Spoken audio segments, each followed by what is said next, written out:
Hello and welcome to the WallMantra show, where you can get all the tips and tricks to decorate your home like a professional interior designer. I'm your host Aryan.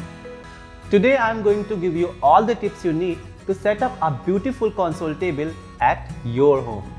Tip number 1. Choose the console table according to the theme of your home. Like a mirror table will give a rich look to the whole setup, whereas a wooden table will give an antique look.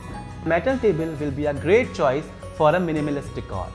Once you have chosen the table, what to put on the wall above? Tip number 2. The best choice would be a big round mirror, which complements the table. It will make your corner look beautiful and spacious. Tip number 3. For the left corner, go for an object which is half the height of the mirror. It can be a vase or a table lamp. And for the other corner, play with the accents of your choice, like pillar candles or any figurines. So, that's all for today, peeps. For more professional tips like these, stay tuned to the WallMantra show every Friday, Saturday and Sunday at 6.